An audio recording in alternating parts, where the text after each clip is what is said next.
Good afternoon. I want to thank everybody who joins us. My name is Olga Tamanova and Ukraine Media Center Ukraine Forum continues its operation. Today it's day 408 of the full-scale invasion of our homeland by Russian occupiers, and now we will be talking about the work of our Air Force. Joining us online is Yurii, Ihnat, spokesperson of the Air Force Command of the Armed Forces of Ukraine.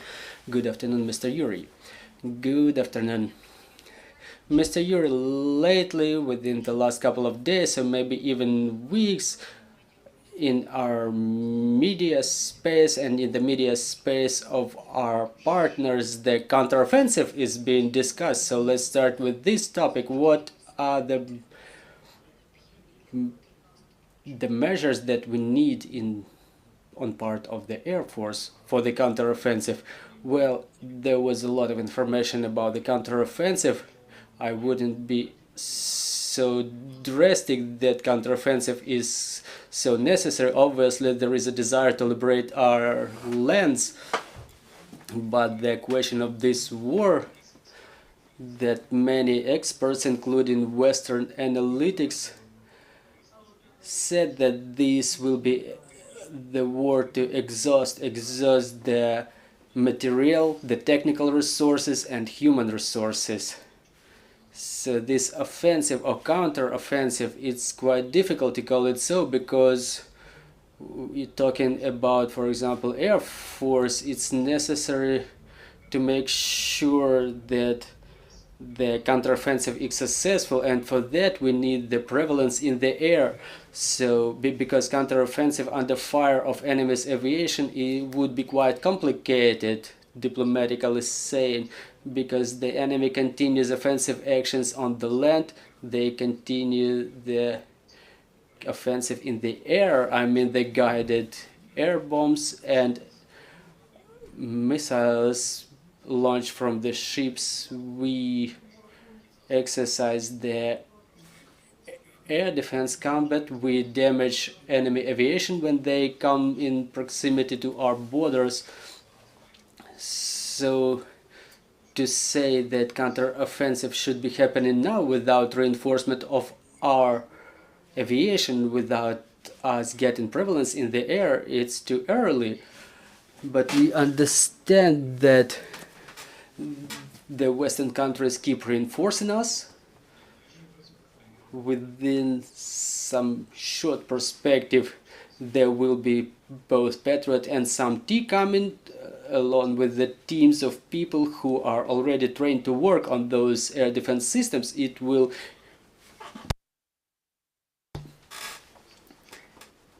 give us prevalence, it will reinforce us in the sectors where it's necessary, but we would like to have the F-16, first of all, aircraft supplied to us of 4+ generation fixed-wing aircraft. This would help us to get prevalence in the air. Mr. Yurii, recently there was a feedback from our American partners who evaluated the skills of our pilots quite highly. Can you give us a few comments on that? Well, they're the high-skilled pilots. They underwent this testing. Well, I wouldn't call it training, but rather testing. Their skills were studied, the level of their training was studied, to understand how quickly they would be able to master up-to-date cutting-edge technologies such as F-16, and it's no secret to anybody. Well, I apologize for this minor technical problem. So the commander of aviation of the Air Force mentioned that according to the first tests, according to the results of the first tests, less time would be necessary, because previously the period of half a year was discussed. So now we're talking about the shorter period of time, because our partners have seen that our guys are ready to master the material, and not only to fly but also to use all the weapons which come in complex with this aircraft. Well, the attacks of the enemy from the air, the impression is that their tactics has changed. So what do you see as the professional?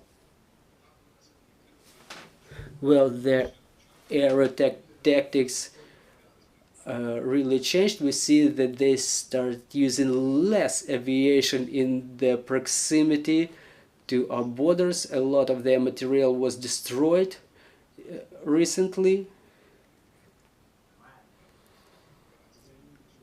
I mean, during the operation of liberation of our lands in Kharkiv and Kherson region, the enemy uses aviation more. They use the guided aviation bombs. They now use a lot more of this type of ammunition. Su-35, Su-34 aircraft are used to launch those bombs from the distance of more than 50 kilometers from the forward edge of the battle area. But for the time being, we understand that we don't have any means to drive enemy aviation away from our borders and from the forward edge of the battle area. Dear colleagues, if you have any questions, please go ahead. Anastasia Rakuta, Ukrinform. The Air Defense Forces mentioned the liability against Telegram channels for posting the real-time images of the aircraft and our air defense means. So were any of those guilty brought to liability? I apologize, I've only heard whether they've heard your advice. So whether they listened to your advice and whether those administrators of the Telegram channels were brought to liability. We were talking about the Telegram channels who disseminated the information about the movement of aircraft. Well, we are not investigators or law enforcement agency to do some actions you mentioned about, so we think that the law enforcement agencies should react in case they see any violation of law in this by those Telegram channels. We just announced how dangerous it is and what are the threats and why it should be stopped, because the situation that we've seen, it intensified in terms of detailization for fulfillment of the battle tasks by our units and detailization of the enemy presence in the airspace of Ukraine. Well, it told us about it resulted in disappearance of enemy aircraft from the radars. Mr. Yurii, we apologize, we stopped hearing you. We have some minor technical problems. We will try to switch the sound back on. Mr. Yurii.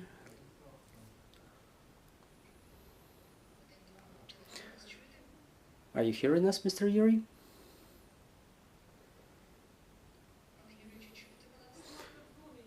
Mr. Yurii, are you hearing us? Your microphone is off. Can you please switch it on so we could continue?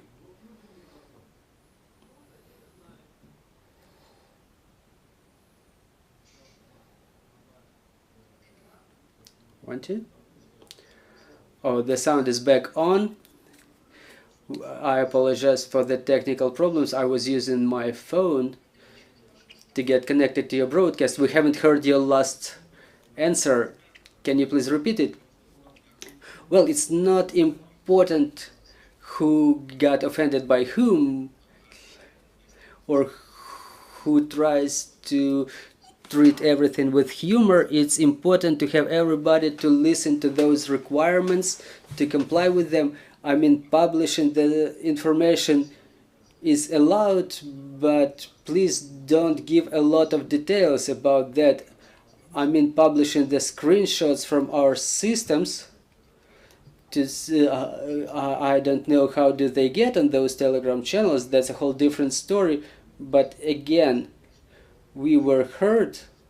It's not my personal position, it's the position of the command, not only of the Air Force command, but the armed forces, the command of the armed forces of Ukraine. So those publications, they disappeared. So I want to thank everybody who heard us and who supports the population with information to have everybody understand what's going on. But let's make sure that the enemy doesn't get any sensitive information.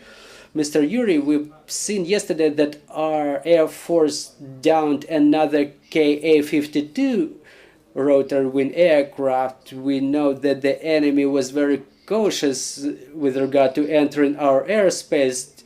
So does this incident tell us that they continue trying to do this nevertheless?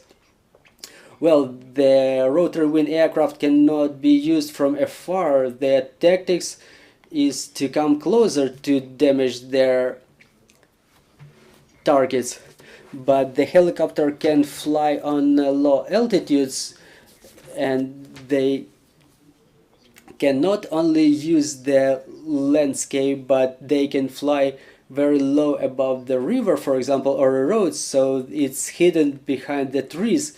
And down in the helicopter is not that easy sometimes, but if they get into the field of vision of the SAM operator, they will obviously be destroyed. So without aviation, it's very difficult to get any prevalence on the battlefield. Thank you very much. Thank you for joining our broadcast. Reminding you, joining us was Yurii Ihnat, the spokesperson of the Air Force Command of the Armed Forces of Ukraine. Our team is working on the schedule for Monday, so bear with us. Trust in our armed forces, and glory to Ukraine.